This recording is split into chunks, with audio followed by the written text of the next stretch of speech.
वाहिगुरू जी का खालसा वाहिगुरू की फतेह। साथियों, पिछली दिनी जो हरियाणा पंजाब का बॉर्डर साबो की तलवंडी लगता है, उत्थे देख रहे हैं कि वीडियोज़ भी आ रही हैं, पिंडां जाके भी देख रहे हैं कि नरमे दे विच जो टिंडियां च सुंडी पै रही है, उहदे करके भारी नुकसान हो रहा है। और ਜਿਹੜੀ ਪੁੱਤਾਂ ਵਾਂਗੂ ਫਸਲ ਕਿਸਾਨਾਂ ਦੁਆਰਾ ਬੀਜੀ ਜਾਂਦੀ ਹੈ, ਉਹਨਾਂ ਨੂੰ ਵਾਹੁਣ ਲਈ ਮਜਬੂਰ ਹੋਣਾ ਪੈ ਰਿਹਾ, ਕਿਉਂਕਿ ਸੁੰਡੀ ਕਰਕੇ ਸਾਰਾ ਹੀ ਨਰਮਾ ਖਰਾਬ ਹੁੰਦਾ ਜਾ ਰਿਹਾ ਟਿੰਡਿਆਂ ਦੇ ਵਿੱਚ ਸੁੰਡੀ ਪੈਣ ਨਾਲ। ਔਰ ਅਸੀਂ ਸਾਬੋ ਕੀ ਤਲਵੰਡੀ ਜਿਵੇਂ ਪਿਛਲੀ ਦਿਨੀ ਕਿਸਾਨਾਂ ਨੇ ਇਕਜੁੱਟ ਹੋ ਕੇ ਤੇ ਇਕੱਠੇ ਹੋ ਕੇ ਮੁਆਵਜ਼ੇ ਦੀ ਮੰਗ ਨੂੰ ਲੈ ਕੇ ਅਪੀਲ ਕੀਤੀ ਸੀ। ਅੱਜ 23 ਤਰੀਕ ਨੂੰ ਭਾਰੀ ਸੰਖਿਆ ਦੇ ਵਿੱਚ, ਹਜ਼ਾਰਾਂ ਦੀ ਸੰਖਿਆ ਦੇ ਵਿੱਚ ਕਿਸਾਨ ਸਾਬੋ ਕੀ ਤਲਵੰਡੀ ਮੋੜ ਚੌਂਕ ਇੱਥੇ ਪਹੁੰਚੇ ਨੇ। और प्रशासन 3:30 तो उपर टाइम हो गया, लेकिन सरकार वालों प्रशासन वालों कोई भी इत्थे पहुँच के गलबात करने वास्ते अजे तक कोई नहीं आया। लेकिन किसान भरा भारी बारिश दे विच तुसीं देख सकते हैं, बारिश चल रही है, डटे हुए ने। और जदों तक मंगां पूरीआं नहीं होंदियां, सानूं कोई आश्वासन नहीं मिलता, उदों तक इत्थे ही है, इस तरह डटे रहांगे। असीं हरियाणा किसान मंच की टीम पक्का मोर्चा शहीद भगत सिंह स्टेडियम सरसा विखे लग्या, उत्थों इत्थे पहुंचे हैं समर्थन देण लई, क्योंकि ये पंजाब हरियाणे का बॉर्डर इत्थे नेड़े सरसा जिहड़ा नेड़े ही लगदा तलवंडी विखे। ते उहदे विचों हुण तुसीं देख सकते हो कि नरमे दे जिहड़े टिंडे आ साडे किसान साथी नाल लैके आए आ। टिंडियां दे विच हर एक टिंडा खुले देखा जाए कि हर एक टिंडे दे विच सुंडी पई हुई है, जिहदे करके फसल का भारी नुकसान होया होया।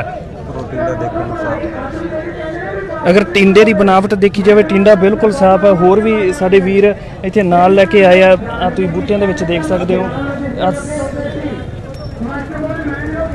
साबत टिंडे आ। अगर साबत टिंडे नूं तोड़ के देखा जाता,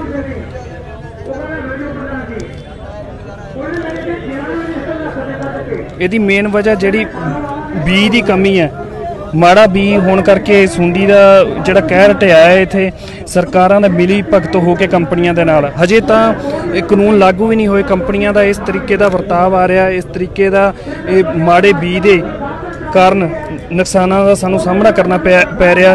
तो अगर कंपनी राज आ जाता तो किस तरीके का साडा वरताव होगा, किसान वीरों सारिਆਂ ਦੇ सामने है।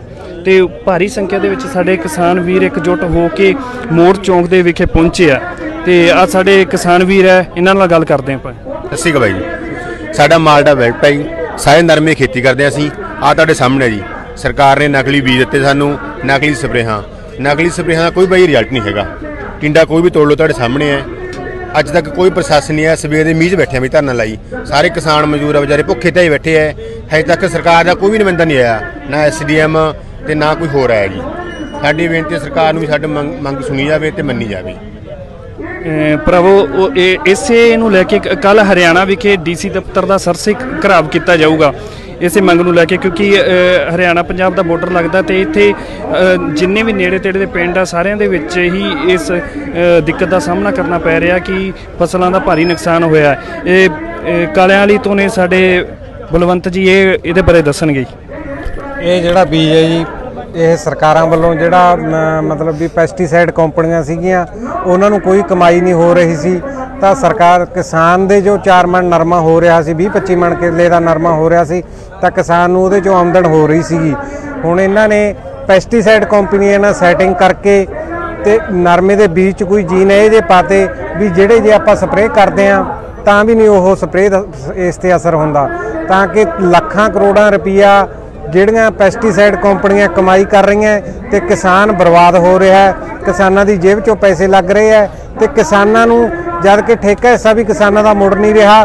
ਕਿਸਾਨ ਬਿਲਕੁਲ ਨਰਮੇ ਦੀ ਮਾਰ ਹੇਠ ਆ ਗਿਆ ਤੇ ਸਰਕਾਰ ਤੋਂ ਇਹੀ ਮੰਗ ਕਰਦੇ ਆ ਤੇ ਇਹਦਾ ਕਿਸਾਨਾਂ ਨੂੰ ਵੱਧ ਤੋਂ ਵੱਧ ਮੁਆਵਜ਼ਾ ਦਿੱਤਾ ਜਾਵੇ। ਜੋ 40-50 ਹਜ਼ਾਰ ਰੁਪਇਆ ਠੇਕੇ ਤੇ ਲਾ ਕੇ 20-25 ਹਜ਼ਾਰ ਰੁਪਇਆ ਉੱਤੇ ਖਰਚ ਕੀਤਾ ਹੈ ਤੇ ਹੁਣ ਪੈਸਟੀਸਾਈਡ ਕੰਪਨੀਆਂ ਲੁੱਟ ਰਹੀਆਂ। ਸਰਕਾਰ ਨੂੰ ਸ਼ਰਮ ਆਉਣੀ ਚਾਹੀਦੀ ਹੈ ਤੇ ਸਰਕਾਰ ਨੂੰ ਅਪੀਲ ਕਰਦੇ ਆ ਵੀ ਵੱਧ ਤੋਂ ਵੱਧ ਇਹਨਾਂ ਦਾ ਜਿੰਨਾ ਵੀ ਮੁਆਵਜ਼ਾ ਬਣਦਾ ਉਹ ਦਿੱਤਾ ਜਾਵੇ। बिल्कुल भारी नुकसान का सामना करना पै रहा। और ये भी देखा गया कि कल जिमें पिंडों के जाके वो जिन्ना किसान भरावां दियां फसलों का नुकसान होया उन्होंने मिले हैं तो बड़ा दुख होंदा है, रूह अखा भर आउंदियां, गला भर आउंदा जदों सुनीदा कि एक साडा किसान भरा गल करदा करदा रो पिया, दिल उहदा भर आया, गला भर आया कि ਮੈਂ 5 ਕਿੱਲੇ ਜ਼ਮੀਨ ਠੇਕੇ ਤੇ ਲਈ ਸੀਗੀ ਕਿ ਮੇਰੀ ਭੈਣ ਦਾ ਵਿਆਹ ਹੋ ਜਾਊਗਾ, 2 ਰੁਪਏ ਜੁੜ ਜਾਣਗੇ। ਲੇਕਿਨ ਇਹ ਜਦੋਂ ਮਾੜੇ ਬੀਜ ਦੇ ਕਾਰਨ ਇਹਨਾਂ ਨੁਕਸਾਨ ਦਾ ਸਾਹਮਣਾ ਕਰਨਾ ਪਿਆ ਤੇ ਇਸ ਸਿਚੁਏਸ਼ਨ ਦੇ ਵਿੱਚ ਕਿਸਾਨ ਹੋਰ ਕੀ ਕਰਦਾ, ਫਾਹ ਲੈਣ ਤੋਂ ਇਲਾਵਾ ਹੋਰ ਉਹਦੇ ਕੋਲ ਵਿਕਲਪ ਨਹੀਂ ਬਚਦਾ। ਤੇ ਸਾਥੀਓ ਅਪੀਲ ਵੀ ਕਰਨਾ ਚਾਹੂੰਗਾ ਕਿ ਵੱਧ ਤੋਂ ਵੱਧ ਇਕਜੁੱਟ ਹੋ ਕੇ ਜਿਹੜਾ ਕਿਸਾਨੀ ਸੰਘਰਸ਼ ਚੱਲ ਰਿਹਾ ਉਹਦੇ ਵਿੱਚ ਯੋਗਦਾਨ ਦਈਏ ਤਾਂ ਜੋ ਇਹ ਕਾਲੇ ਕਾਨੂੰਨ ਇਹਨਾਂ ਨੂੰ ਵੀ ਰੱਦ ਕਰਾ ਸਕੀਏ ਔਰ ਸਰਕਾਰ ਦੀਆਂ ਮਾੜੀਆਂ ਨੀਤੀਆਂ ਦੇ ਖਿਲਾਫ ਖੜ ਸਕੀਏ। ਵਾਹਿਗੁਰੂ ਜੀ ਕਾ ਖਾਲਸਾ, ਵਾਹਿਗੁਰੂ ਜੀ ਕੀ ਫਤਿਹ।